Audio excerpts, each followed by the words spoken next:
Audio Jungle. Audio Jungle. Audio Jungle.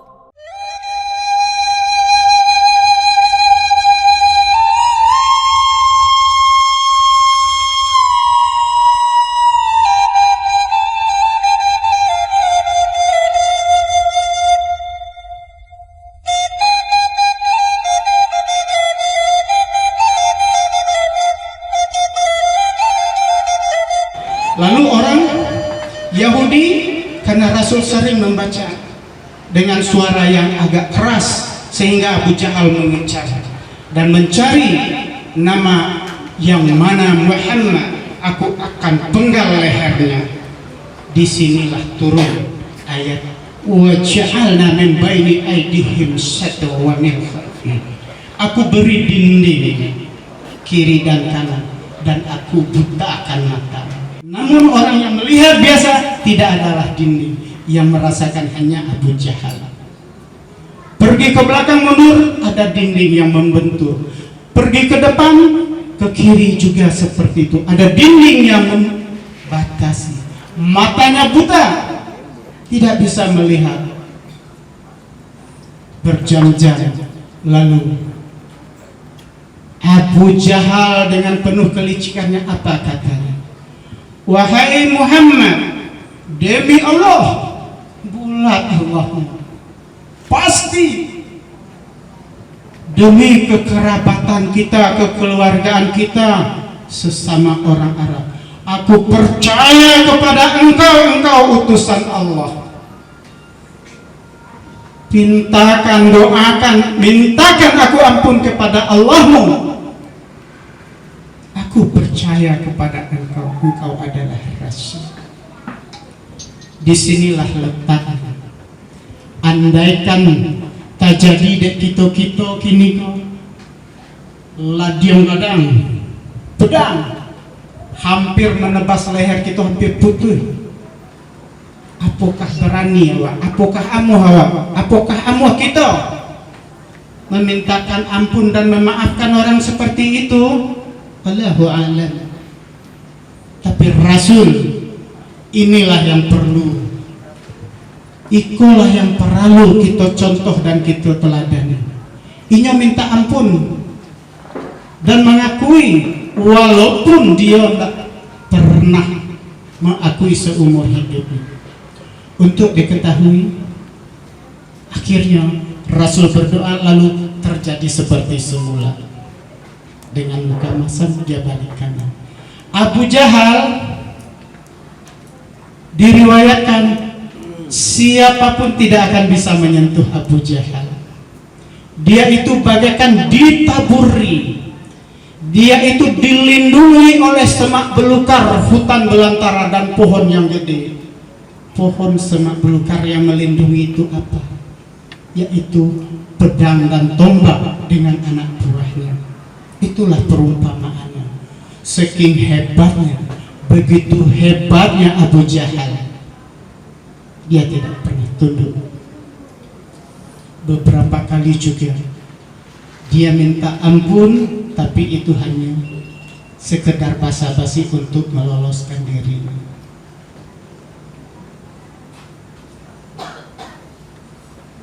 Namun Rasul tetaplah Rasul.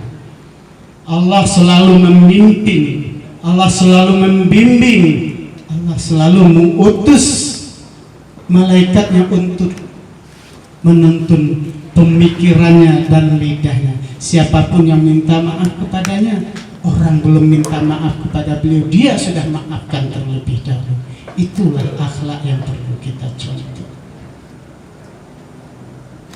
Kemudian berkenaan dengan Maulid Nabi Muhammad sallallahu alaihi wasallam, satu dua atau beberapa kerabat dan teman kita yang di luar sana, kalau yang di situ ambo yakin 100% setuju dengan adanya Maulid Nabi Muhammad sallallahu alaihi wasallam. Ada yang menyatakan bid'ah, tidak perlu, bahkan ambo pribadi galak sorang. Inyo menyebut ndak ada hadisnya. Maulid Nabi, tidak ada ayatnya di Al-Quran. Tando inyo membodohi dirinya sendiri. Maulid Nabi diadakan setelah khalifah. Nabi belum meninggal, belum Nabi akan mengeluarkan hadis. Maulid itu adalah menunjukkan kita cinta kepada Rasulullah Sallallahu Alaihi Wasallam. Mungkin kita ingin tangiyang-yang di talingo, kita orang pasar banyak batamuja orang lain. Mau gitu, biar tiga, biar wakatu, tidak akan diterima oleh Allah. Ambo pernah batamuja orang seperti itu, ambo boleh. Sesungguhnya berdebat itu tidaklah baik, kata Rasulullah. Janganlah engkau berdebat, nanti harkatmu akan turun. Itu tangiyang-yang di talingo ambo. Tapi ambo harus menyampaikan. Ambo duduk elo-elo, ambo kawan. Wahai kawan, boleh kita baca cerita tentang Maulid Nabi yang dikatakan tidak perlu doa kita tidak akan sampai kepada Allah. Siapa yang kami ngecek dulu, ambo dulu atau kawan dulu? Ambo lah ngecek tadi. Sekarang antum. Oke. Nan pertama ambo tanya apa? Kegiatan yang baik memuliakan Rasul tidak akan diterima oleh Allah. Yuk ambo kami ngecek. Kalau ambo ngecek jangan dibantah sebelum ambo selesai. Setuju? Kalau setuju, pertanyaan pertama yang ambo sampaikan, kawan, Tuhan tu adik ayah awak ya? Berang. Tak boleh berang. Kita janji sebelum ambo selesai ngecek jangan dibantah. Apa tadi kita? Tuhan Allah, Allahnya Rasul, Allahnya orang Islam. Apakah itu adik ayah sahabat kejaanmu? Tentunya berang. Baca mu'ahaninya, tapi ini terkunci di ambo. Kalau ambo ngecek tidak boleh dibantah, perjanjian. Apa bersahabat baik jadi. Dan kedua ambo tanyakan, setelah ambo tanya apakah adik ayah atau itu Allah paman engkau, kakak engkau, ipar engkau, tetangga engkau? Sekarang silahkan jawab. Berang, kurang ajar anu. Ada dasarnya maka bertanya suka kurang ajar tuh. Kita bersahabat, ya. Berang boleh, tapi tidak boleh menurut. Setuju? Setuju. Dasar ambo bertanya apakah Allah itu adik ayah, paman, ipa, tetangga rumah? Karena kawan sendiri yang menyebut tidak akan diterima oleh Allah. Apapun yang kita buat, termasuk maulid, langkah dan niat saja baru kita camkan, sudah dicatat oleh Allah. Apalagi kita laksanakan, baru niat sudah Allah catat satu kebaikan. Begitu kita melangkah dan kita laksanakan, 70 kali lipat diganjar dengan kebaikan. Kata siapa? Allah. Nah, aku kawan barani-barani menyebut tidak akan diterima oleh Allah. Katanya li boleh ambo menjawab. Ini boleh. Dasarnya apa? Silahkan, ambo tidak akan bantah sebelum kawan selesai. Contoh di kampung orang berikir, arti itu tak ketentunya di Tuhan betul. Tak kajar lagi arti cepian dibacanya dah. Silahkan engkau muliakan Rasulmu dengan adat istiadat dan kebiasaan yang penting. Tidak merusak ukhuwah Islamiyah, tidak merusak syahadat, tidak mengurangi rasa cinta kepada Rasulullah. AA itu adalah pembacaan surat alif dengan sedih. Alif, alif, alif, hatinya tegak lurus kepada Allah dan Rasulnya, dan lain-lain dan seterusnya. Itulah maknanya. Mangkonya kata, antum jangan mandanga kaji, tapi mengajilah. Kalau hanya mandanga, kalian akan sesat. Jadi ada yang sesat katanya. Lah, katanya tidak. Sudah mendekati. Contohnya kalau sesat. Kalau hanya mandanga kaji, tidak mengaji, tidak membaca Al-Quran, asbabun nuzul, tafsirnya dan ditutup dengan hadis, kalian akan rancu dengan Al-Quran. Contoh, ketika engkau bertemu dengan orang kafir, hendaklah engkau bunuh. Tapi kini bersobat orang kafir, apakah kita bunuh? Apakah Rasul bertemu orang kafir dia bunuh? Tidak. Nya tetap sopan dan santun, berkasih sayang manusia. Karena itulah akhlak orang Islam. Tapi kok adakah di dalam Al-Quran yang menjadikan ketika engkau bertemu dengan orang kafir hendaklah engkau bunuh? Aduh, buka surat Al-Baqarah. Tapi sahabat lupa, iko yang musafir, sesat dan keliru dan menganiaya diri sendiri. Ketika bertemu orang di luar Islam engkau bunuh, itu adalah ayat diturunkan ketika saat berperang. Lalu turunlah ayat ini. Ini yang disebut asbabun nuzul, kawan.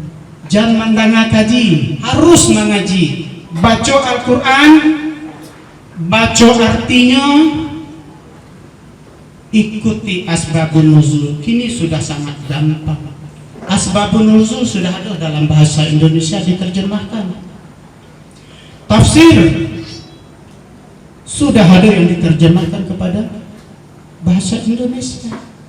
Hadis sudah ada. Tidak ada lagi kesulitan buat kita. Kalau dulu kita harus kitab kuning, harus mandek.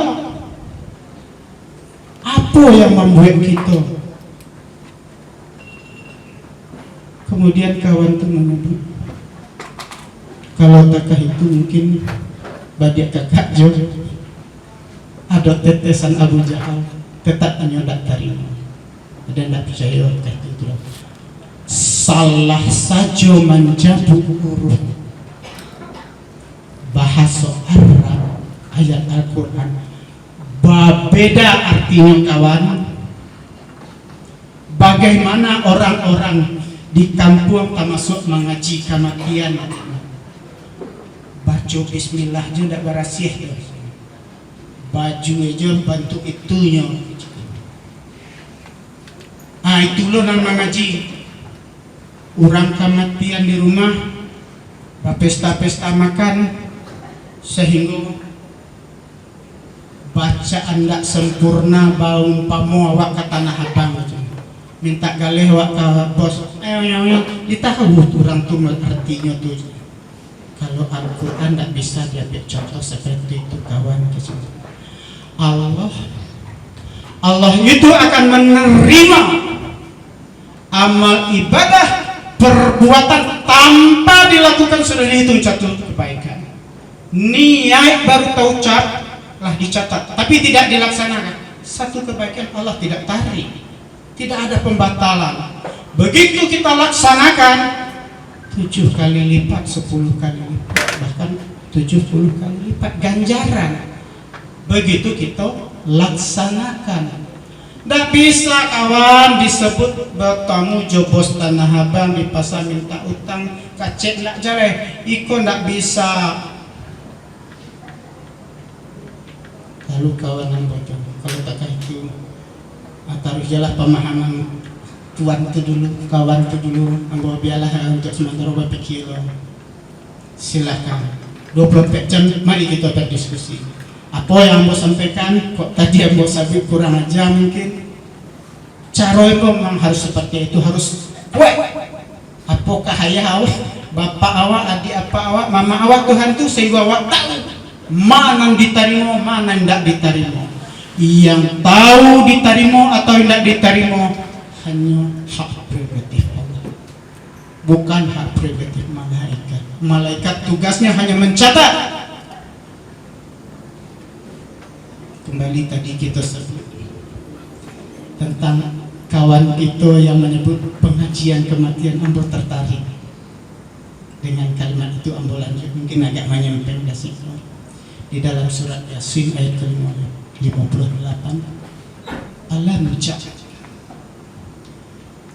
alam ja'al. Setelah itu dilanjutkan, berpisahlah engkau, berpisahlah engkau wahai kaum muslimin dengan orang-orang jahat. Itu terjadi di padang mahsyar. Berpisahlah engkau wahai orang-orang yang jahat dengan orang-orang muslim ketika di padang mahsyar. Umat Rasul berbaris-baris, bersaf-saf. Banyak seluruh nabi, anak-anak nabi mulai dari Nabi Adam. Wahai Adam, kata Habil dan Habil, aku ini anakmu, mintakan aku ampun kepada Allah karena aku telah membunuh saudaraku ketika hidup di dunia. Jawab Nabi Adam itu, wahai anakku, aku tidak sanggup memintakan ampun kepada Allah. Dosaku yang memakan buah kuldi pun aku tak sanggup memikulnya. Mari kita mengejar barisan Rasulullah Sallallahu Alaihi Wasallam, kita minta syafaatnya. Keluarga Yusuf pun juga begitu. Apa kata keluarga Yusuf ketika setelah bertemu ini adalah Yusuf di Mesir, lalu dia kembali kepada bapaknya. Sampai di rumah dia berkata kepada bapaknya, wahai bapakku, mintakan aku ampun kepada Allah. Aku telah menceburkan Yusuf, sekarang dia sudah menjadi pembesar. Dan saat ini ketika di padang mahsyar, kata-kata itu juga terulang. Mintakan aku ampun wahai bapakku, engkau adalah bapakku. Aku telah mencelakai Yusuf ketika hidup ini. Jawab Yusuf, mari kita menuju ke barisan Nabi yang terakhir yang memberi syafaat. Mari. Begitu juga Nabi Isa. Kalau kita bahas seluruh Nabi tidak cukup banget tuh. Kita loncek-loncek Nabi setelah Nabi Yusuf dan saudaranya Nabi Isa, sebelum Nabi Muhammad. Umat Nabi Isa pun berkata, wahai Isa, ruhullah, ruhnya Allah, mintakan aku ampun kepada Allah. Aku telah dengki dan benci, bahkan menyalibmu dan membunuhmu. Sekarang sudah jelas padang mahsyar, hari berbangkit. Jawab Nabi Isa, aku tidak pernah engkau bunuh. Yang engkau bunuh itu adalah teman-temanmu sendiri yang Allah samakan rupanya dengan aku. Tidak tahukah kamu, ketika malam terakhir, hari besoknya aku akan disalib, kata engkau, aku makan bareng dengan ibuku, sehingga ibuku pun terkaget. Wahai Isa, engkau lagi disalib dengan kemarin. Aku berurai air mata di dalam penjara melihat engkau. Salib sudah disiapkan untuk engkau. Bagaimana engkau bisa keluar dari penjara? Pedang sedang terhunus untuk menjagamu. Disampaikan oleh Isa, wahai ibuku, bersabar, tenangkan jiwa dan ragamu. Aku ini ruh Allah. bukanlah aku wahai ibu, jangan engkau berduka. Aku ini adalah Isa bin Maryam, putramu. Besok setelah aku pergi dari rumah ini, aku akan pergi bersamanya di arasnya Allah, dan Allah tidurkan, dan aku akan kembali ke bumi ini nanti. Sekiranya bumi ini sudah kacau balau, akulah yang akan membunuh Dajjal. Setelah itu seluruh manusia tunduk dan patuh kepadaku. Setelah murni orang Islam dan tunduk patuh kepadanya, setelah itu ada yang menyatakan 40 tahun, 40 hari, 400 tahun baru dunia ini kiamat. Apa kata pengikut-pengikut Nabi Isa, penjahat-penjahat Nabi Isa di padang mahsyar? Dia juga mengejar, mintakan aku ampun, aku juga tidak kuasa. Aku juga sedang mengejar barisan Rasulullah sallallahu alaihi wasallam yang telah aku sebutkan. Ya Bani Israel, inna rasulah, setelah aku wahai orang-orang Israel, ada yang diutus, dan bergembiralah engkau dengan kelahiran dan kedatangan Ahmad. Itulah Nabi yang kita cintai dan wajib kita percayai dan wajib kita muliakan. Jika ado besok-besok setelah hari itu ado di antara kawan sahabat andai tolamanya tidak akan diterima, tidak perlu dimuliakan oleh kita Nabi Muhammad, katakanlah, suci mana engkau dengan, wangi mana dirimu dengan malaikat. Wahai manusia yang busuk, sampaikan seperti itu. Wangi mana, harum mana tubuhmu dengan malaikat.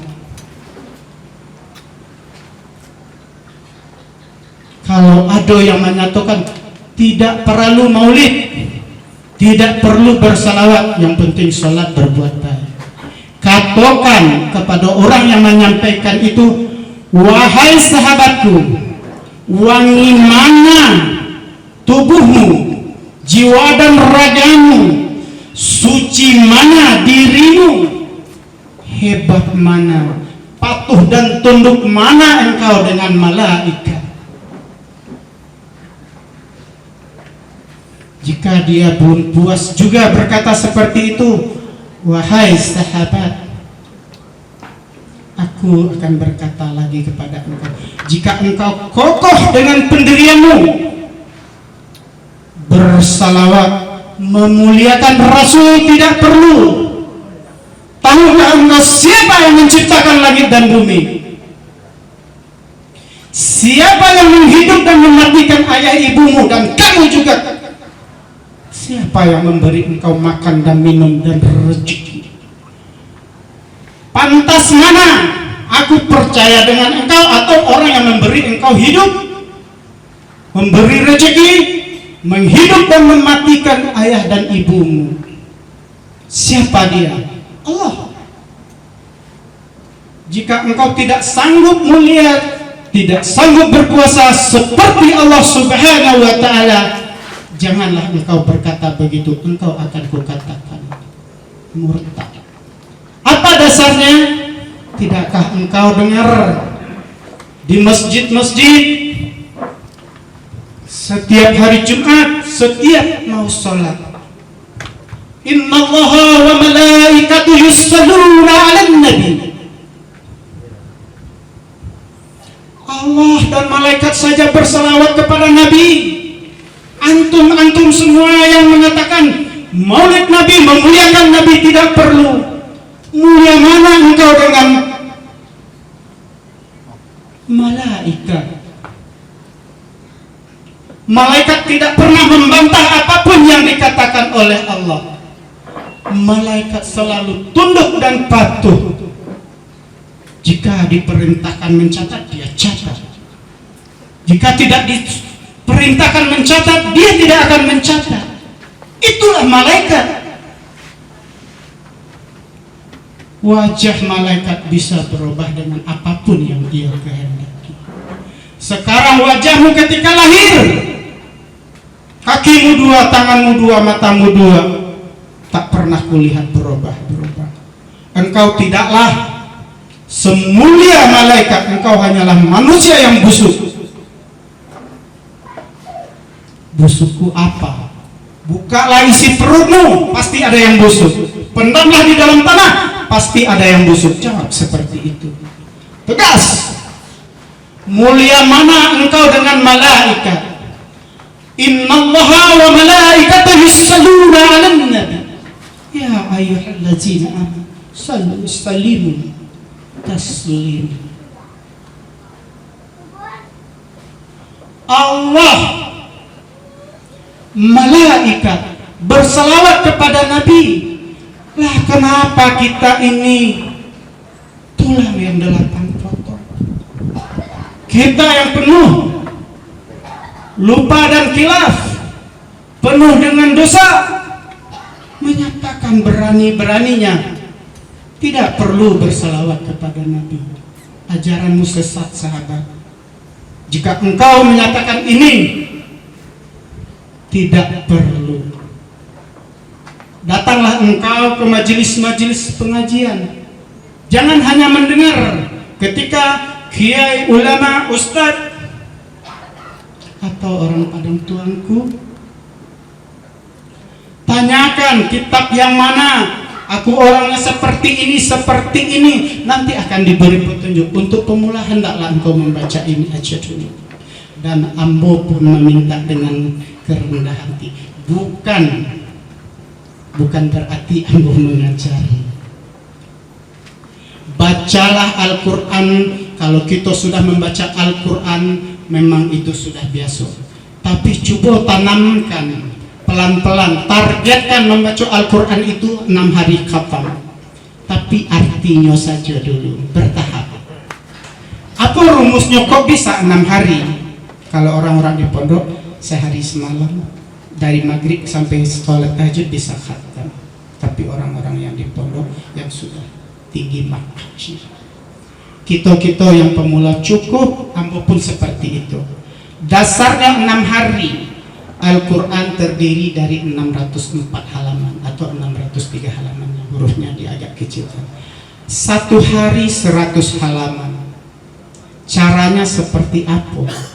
Dari sholat subuh sampai zuhur, targetkan 40 halaman. Dari zuhur ke asar 10 halaman. Dari asar ke maghrib 10 halaman, sudah 60 halaman. Dari maghrib ke isya mungkin zikir yang lain. Setelah isya sampai tidur targetkan 40 halaman. Insya Allah 100 halaman dari subuh sampai tidur. Oh, kalau itu tuh karajo ya ndak itu. Dibawa ke Manggaleh. Ambo pedagang, Pak. Ambo melakukan sambil melayani orang. Ambo pun buka grosiran 5 tahun. Ambo di Palangkaraya, ambo buka, ambo lakukan sambil melayani orang. Ambo buka, oke, baca. Ada yang melayani, ada minta magil piti, ambo bayar, stop. Sanggup ambo lakukan 1 hari 100 halaman. Kalau Al-Quran 600 halaman, berarti 6 hari bisa khatam. Besok begitu khatam, targetkan lagi, ambo harus membaca asbabun nuzul sampai tamat. Setelah itu asbabun nuzul, ambo harus menghafal. Kalau tidak bisa menghafal, ambo akan mencari hadis-hadis yang sahih. Ambo harus tamatkan sadanya hadis yang mengiringi ayat Al-Quran. Targetkan. Dalam hadisku sebagian orang yang tingkat pengetahuan agamanya agak kurang sering berkata, ambo pun mendana. Oh, itu kan hadis, bukan Al-Quran. Kata Nabi, tidak bisa. ando keilmuannya kurangnya sabut kalau hadis itu tidak perlu, yang perlu Al-Quran. Al-Quran saja yang nggak sanggup membaca, kini berani pula membantah itu kan hadis. Dalam satu riwayat, untuk menentukan kesohihan hadis, ketika itu sahabat mengetahui orang ini, si A ini berada di Syam atau di Mesir, dia mengetahui hadis ini. Yang satu lagi hadis yang sama ada di daerah lain, hadis yang sama mengetahui orang lain di daerah yang lain. Sahabat pengumpul hadis, dia akan mencari orang yang bertiga ini, apakah sama atau tidak. Begitu sama baru dinyatakan hadis ini hadis sahih. Bahkan satu riwayat itu menyatakan